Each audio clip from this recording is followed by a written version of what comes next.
اما بعد فاعوذ باللہ من الشیطان الرجیم بسم اللہ الرحمن الرحیم۔ سامعین ناظرین، نماز باجماعت اور ہمارے اسلاف آج کے درس کا موضوع ہے۔ ہمارے اسلاف یعنی صحابہ کرام و تابعین، ائمہ مجتہدین اور اولیاء کاملین نماز باجماعت کا بہت زیادہ اہتمام فرماتے ہیں۔ سردی، گرمی، بیماری وغیرہ بھی انہیں نماز باجماعت سے دور نہ رکھ سکتی، حتیٰ کہ وہ امام کے ساتھ تکبیر اولیٰ بھی چھوڑنے کے روادار نہیں تھے۔ دوسری طرف ہم ہیں کہ صحت و طاقت اور تمام تر سہولیات کے باوجود نماز باجماعت کی فکر ہی نہیں۔ اللہ اکبر۔ آج کے درس میں اسلاف کی چند مثالیں پیش کرنی ہے کہ وہ نماز باجماعت کا اہتمام کس حد تک فرماتے۔ عبد الرحمن بن مسعود بن مخرمہ رضی اللہ تعالی عنہ بیان فرماتے ہیں کہ عمر بن خطاب رضی اللہ تعالی عنہ سعید بن یربوع رضی اللہ تعالی عنہ کے گھر تشریف لائے۔ ان کی بینائی ختم ہونے پر ان سے تعزیت کی اور فرمایا کہ تم معذور ہو گئے ہو، لیکن اس معذوری کی وجہ سے رسول پاک صلی اللہ علیہ وسلم کی مسجد میں نماز جمعہ اور نماز باجماعت مت چھوڑنا۔ انہوں نے عرض کی، لیس لی قائد، مجھے مسجد میں لانے والا کوئی نہیں۔ اللہ تو حضرت عمر بن خطاب رضی اللہ تعالیٰ عنہ نے جو جملے ارشاد فرمائے، فرمایا فَنَحْنُ نَبْعَثُ إِلَيْكَ بِقَائِدٍ فَبَعَثَ إِلَيْهِ بِغُلَامٍ مِنَ السَّبِيِّ، ہم آپ کو لانے کے لیے ایک شخص بھیجیں گے۔ اللہ، یہ کون کہہ رہے ہیں؟ عمر بن خطاب رضی اللہ تعالیٰ عنہ۔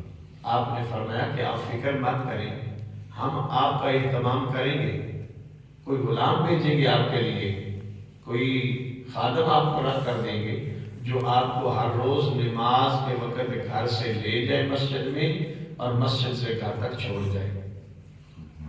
پھر قیدیوں میں سے ایک غلام کو ان کے پاس بھیجا جو انہیں نماز کے لیے مسجد میں لایا کرتا اور گھر پر چھوڑ کے جایا کرتا۔ سبحان اللہ۔ تو حضور کے غلاموں، یہاں سے سمجھو کہ ہم کتنا جماعت کا اہتمام کرتے ہیں۔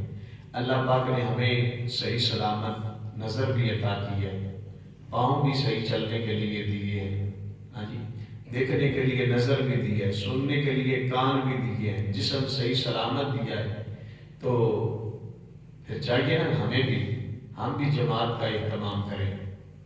ہاں جی، اہتمام سے مراد یہ نہیں کوئی اور جماعت کا اہتمام کرے۔ مسجد میں ہمیں آنے جانے میں کوئی دقت نہیں ہے تو پھر ہمیں مسجد میں آنا چاہیے۔ اللہ۔ حارث بن حسان رضی اللہ تعالیٰ عنہ صحابی رسول ہیں، ان کی شادی ہوئی، یہ بات بڑی قابل غور ہے، خاص کر کے نوجوانوں کے لیے، بلکہ سبھی کے لیے بڑی خاص بات ہے۔ ہاں جی، سرکار کی اور حضور کے غلاموں کی ہر بات ہی ہمارے لیے خاص ہے۔ ہاں جی، حارث بن حسان رضی اللہ تعالیٰ عنہ صحابی رسول ہیں، ان کی شادی ہوئی تو شب فضاف کی صبح، یعنی جس کو ہمارے لفظوں میں سہاگ رات کہا جاتا ہے، اس رات کو صبح نماز باجماعت کے لیے مسجد پہنچ گئے۔ اللہ اکبر۔ لوگوں نے تعجب کا اظہار کیا کہ آج شب ہی آپ نے اپنی ازدواجی زندگی کا آغاز کیا ہے اور صبح مسجد بھی پہنچ گئے۔ تعجب کی بات ہے نا۔ انہوں نے جواب دیا واللہ انی برات تمنعنی صلاۃ الخدا فی جمع امرۃ صبح، اللہ کی قسم اگر عورت مجھے نماز فجر با جماعت سے روکتی ہے تو یقیناً وہ بری خاتون ہوگی۔ کیسی بات ہے یہ میں آخری بات کر رہا ہوں، باقی پھر سے کیا ہمارے یہاں بھی شادیاں ہوتی ہیں؟ تو یہی مثال ہے، ان لوگوں کی بھی شادیاں ہوتی تھی۔ تو جب پہلی رات کو ہی انہوں نے عشاء کی نماز بھی با جماعت پڑھی اور فجر کی نماز بھی با جماعت پڑھی، تو جب فجر کی نماز با جماعت پڑھی تو صحابہ کرام نے تعجب کیا، یار بڑی کیسے آئی تھی تیری، آج بھی تو فجر کی نماز جماعت نہ پڑھی۔ جو انہوں نے الفاظ کیے نا، آج وہ سونے کے پانی پر نہیں دل کی تختی پر لکھنے والے ہیں۔ اللہ اکبر۔ کہا اگر مجھے نماز سے میری بیوی روکتی تو وہ بری تھی، آج کسی کو کہیں تو صحیح بنا، وہ کہے گا کہ چھوڑو یار، پڑھ دیں گے نماز تو پڑھ نہیں رہنا۔ تو حضور علیہ السلام کے غلام، تو ہمیں بھی چاہیے کہ ہم بھی اپنی اولاد کو اچھی تربیت کریں۔ بیٹی کی شادی ہو، ہمارے اسلاف کا کہنا ہے کہ جب بیٹی کی شادی ہو اس کو بیوٹی پارلر پر بھیجنے سے پہلے اس کو وضو کی تلقین کریں۔ اچھا بات اچھی ہو تو آپ سبحان اللہ کہنا۔ بیوٹی پارلر پہ یا میک اپ سے پہلے بیٹی کو تلقین کرنی چاہیے، بیٹی وضو کر لو، پھر میک اپ کر لینا، کوئی حرج نہیں، کر لے، آج تم نے دلہن بننا ہے۔ ہاں جی، تو تیار ہو جائیں لیکن ہو باوضو۔ جب جب وہ سسرال کے گھر میں جائیں، اپنے گھر اصل میں جائیں، تو کیا ہو، وہاں سب سے پہلے جا کر شکرانے کے نفل پڑھیں۔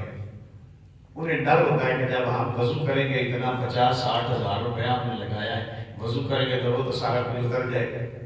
بھائی وہ تو عارضی ہے، جس وضو سے اللہ تبارک و تعالیٰ کی طرف سے چہرے پہ نور آنا ہے، ہم نے اسے ترک کر دیا ہے۔ تو جب وضو ہوگا تو پھر سب سے پہلے وہ نفل ادا کرے گی، چگاڑ نہیں پکڑے گی، جس کی ماں باپ نے اچھی تربیت کی ہوگی۔ تو پھر کیا ہے، جب وہ گھر میں جا کر سب سے پہلے نماز پڑھے گی تو کیا سسرال والے حیران نہیں ہوں گے کہ آج واہ کیا بات ہے، ہماری بہو تو نمازی ہے، ہمارا ایک نا دوست ہے ہمارے، تو ان کے والدین نہیں پڑھے ہوئے تھے، نہ ان کی ماں قرآن پاک پڑھی ہوئی تھی، نہ ان کے والد قرآن پاک پڑھے ہوئے تھے۔ جب ان کی شادی ہوئی تو ان کی بیوی جو تھی، وہ ہمارے دوست کی ہماری بھابھی، وہ قرآن پاک پڑھی ہوئی تھی۔ تو انہوں نے سب سے پہلے جا کر نماز بھی پڑھی اور پھر انہوں نے اگلے دن ہی اپنی ساس اور سسر کو اکٹھے بٹھا کر قرآن پاک پڑھانا شروع کیا، اور 2 سال میں انہوں نے قرآن پاک نے مکمل کروایا۔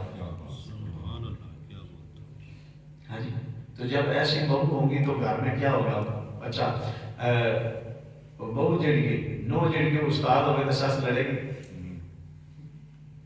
سورا شگیرت ہوگی نو دا تو وہ لڑے گا، وہ نہ حیا کرنا، وہ کہیں گے اگر آپ کو کسی چیز کی ضرورت ہے تو آپ ہم سے کہیں۔